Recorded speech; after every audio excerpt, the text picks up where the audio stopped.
Hello दोस्तों, आज हम पढ़ेंगे पृथ्वी का भूगर्भिक इतिहास। आज हम बहुत महत्वपूर्ण टॉपिक पर बात करेंगे, इसमें हम पृथ्वी के भूगर्भिक इतिहास पूरे शुरू से लास्ट तक जानेंगे। जैसे यहाँ लिखा हुआ है पृथ्वी का भूगर्भिक इतिहास। चलिए हम वीडियो को स्टार्ट करते हैं और देखते हैं पृथ्वी का भूगर्भिक इतिहास देखते हैं। जैसे यहाँ लिखा हुआ है पृथ्वी का भूगर्भिक इतिहास, हेडिंग हो गई। और पृथ्वी का भूगर्भिक इतिहास लगभग 4.6 अरब वर्ष पूर्व शुरू होता है। मतलब पृथ्वी कितनी पुरानी है? 4.6 अरब वर्ष पूर्व शुरू होता है और इसे विभिन्न युगों और महाकाव्यों में विभाजित किया गया है। यह इतिहास पृथ्वी की आंतरिक प्रक्रियाओं, महाद्वीपीय संरचना, जलवायु परिवर्तन और जीवों का विकास को दर्शाता है। कौन सा? पृथ्वी का भूगर्भिक इतिहास से हम सब पता चलेगा कि पृथ्वी का आंतरिक प्रक्रिया, महाद्वीपीय संरचना, ये सब हम इसमें इतिहास में पढ़ेंगे। चलिए हम देखते हैं आगे। जैसे लिखा हुआ है महाकाव्य।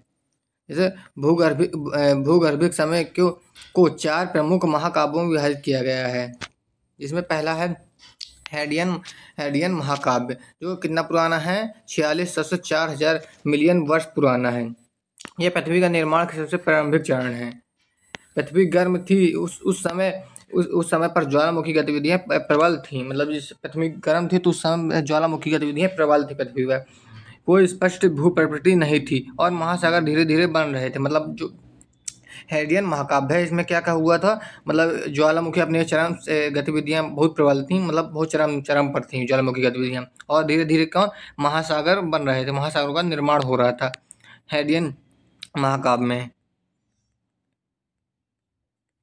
अब देखेंगे दूसरा आर्कियन महाकाव्य, जो कि 4000 से 2500 मिलियन वर्ष पूर्व है। पृथ्वी की पहली ठोस क्रस्ट बनी। मतलब आर्कियन महाकाव्य में पृथ्वी की पहली ठोस परत बनी थी, जिसे क्रस्ट बनी थी।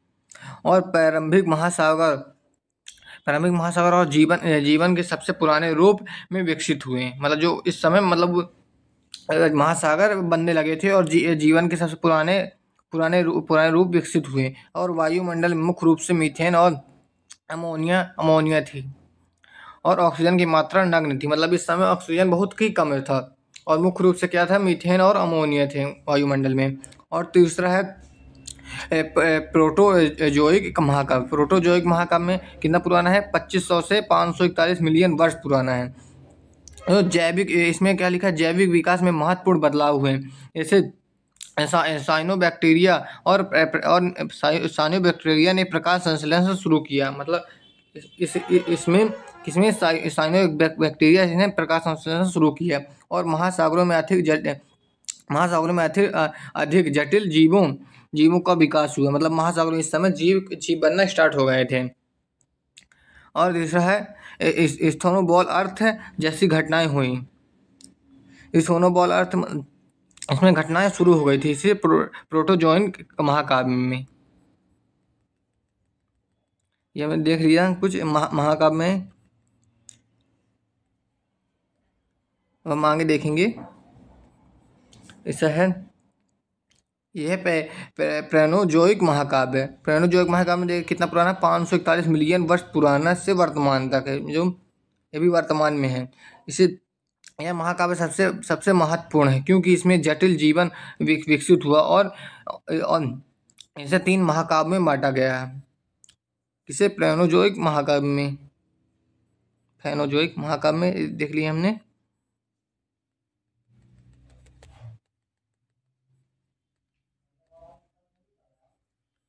अब दूसरा है महायुग। इसमें महाकाव्य देख लिया। अब ये तीसरा है महायुग है। अब पेलियोजोइक युग है। हम महायुग में देखेंगे पेलियोजोइक युग में है 500 कितना पुराना है? 541 से 552 मिलियन वर्ष पुराना है। इसमें जीवन का विस्फोट हुआ जिससे जटिल जीवों की विविधता बढ़ी। मतलब इसमें जीव जंतु का विविधता बढ़ने लगी थी। मछलियां, उभयचर और पहली बार सरीसृप विकसित हुआ ऐसा महायुग में। और इस युग के अंत में इस युग के अंत में पृथ्वी पर सबसे बड़ी विलुप्त हुई। मतलब इस युग के अंत में पृथ्वी के सबसे बड़ी विलुप्त हुई थी। किसमें? महायुग में।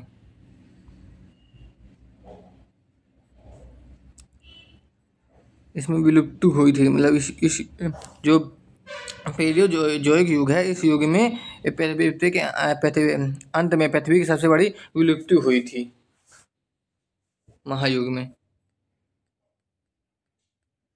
अब हम आगे देखेंगे मेसोजोइक युग।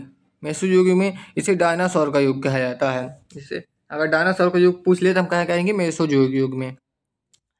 पहली बार पक्षी और स्तनधारी प्रकट हुए इस युग में, और इस युग के अंत में एक विशाल क्षुद्र ग्रह टकराने से डायनासोर विलुप्त हो गए। इसमें इसमें डायनासोर कब विलुप्त हो गए, इसमें ये उल्का पिंड जिसे क्षुद्र ग्रह कहते हैं, वो गिरा था पृथ्वी से, डायनासोर विलुप्त हो गए थे पृथ्वी से। ऐसे किसमें, मेसोजोइक युग में। और इसमें है सेनोजोइक युग। तीसरा कौन सा, सेनोजोइक, जिसको 66 मिलियन वर्ष पुराना से वर्तमान तक है। इसमें स्तनधारी युग भी कहा जाता है। इसी स्तनधारी युग मतलब युग कहा जाता है सेनोजोइक युग को। मानव पूर्वजों का विकास और आधुनिक मानव की उत्पत्ति हुई, मतलब किससे के, सेनोजोइक युग में। और वर्तमान में यह युग जारी है। मतलब वर्तमान में कौन सा युग जारी है, सेनोजोइक युग जारी है। कोई पूछ ले, ऑब्जेक्टिव में पूछ सकता है कि वर्तमान में कौन सा युग जारी है, तो सेनोजोइक युग जारी है। अगर हम इसमें ये मेसोजोइक युग में देखेंगे तो हमने इसमें इसमें ये और ये इम्पोर्टेंट। अगर हम डायनासोर का युग कोई पूछेगा तो हम जुरेसिक कहेंगे, जुरेसिक युग। डायनासोर का युग कौन सा, जुरेसिक युग था। ये डायनासोर के युग में हम जुरासिक युग करेंगे, ठीक। और वर्तमान में कौन सा युग चल रहा है, सेनोजोइक युग चल रहा है। इसमें लिया हुआ मानव पूर्वजों का विकास, आधुनिक मनुष्यों का उत्पत्ति हुई इसी युग में। इसे स्तनधारी का युग भी कहा जाता है। इसे पूछ सकता है ऑब्जेक्टिव में कि स्तनधारी का युग किसे कहा जाता है, सेनोजोइक युग को। अब देखेंगे तीसरा है भूगर्भिक इतिहास का महत्व देखेंगे। भूगर्भ इतिहास के महत्व में देखेंगे महाद्वीपीय प्रवाह और प्लेटो टेक्टोनिक की समझ। मतलब इसे हम भूगर्भ इतिहास के महत्व में देखेंगे। महाद्वीपीय प्रवाह में हम महाद्वीपीय प्रवाह देख लेते हैं, और प्लेट टेक्टोनिक की समझ हमें हो जाती है, और जलवायु परिवर्तन और विलुप्तियों के कारणों की खोज हो जाती है। भूगर्भिक इतिहास के जानने से हमको प्राकृतिक संसाधन, तेल, कोयला, खनिज के स्रोत की पहचान होती है। अगर हम भूगर्भिक इतिहास को अच्छे से पढ़ लें तो हमको क्या क्या फायदे मिलेंगे और हमको क्या क्या जानकारी मिल जाएगी। महाद्वीपीय प्रवाह की जानकारी मिल जाएगी, प्लेट टेक्टोनिक की समझ हो जाएगी, और जलवायु परिवर्तन और विलुप्तियों की खोज हो जाएगी। और तीसरा क्या हो जाएगा, प्राकृतिक संसाधन हमको पता चल जाएंगे, तेल, कोयला, खनिज, ये आदि स्रोतों की पहचान हो जाएगी हमको, अगर हम भूगर्भिक इतिहास को समझ लेंगे अच्छे से। तो अब निष्कर्ष में हम देखेंगे पृथ्वी का भूगर्भिक इतिहास जटिल और रोमांचक है, जिसने हमारे ग्रह का वर्तमान रूप दिया है। यह न केवल वैज्ञानिक दृष्टिकोण से महत्वपूर्ण है, बल्कि पर्यावरण और प्राकृतिक संसाधनों की समझ के लिए आवश्यक है। मैंने निष्कर्ष भी देख लिया। ये हमने क्या क्या पढ़ लिया। यहाँ पृथ्वी का भूगर्भिक इतिहास कितने पुरानी है, ऑब्जेक्टिव में पूछ सकता है। 4.6 अरब वर्ष पुरानी पृथ्वी शुरू होता है। मतलब यहाँ से अगर कोई पूछे कितनी पुरानी है तो हम 4.6 अरब वर्ष लगा सकते हैं। और ये महाकाव्य देख लिए, ये इसके भाग देख लिए, और महायुग भी देख लिए, और इसके भाग भी देख लिए, और हमने यहाँ भूगर्भिक इतिहास का महत्व देख लिया।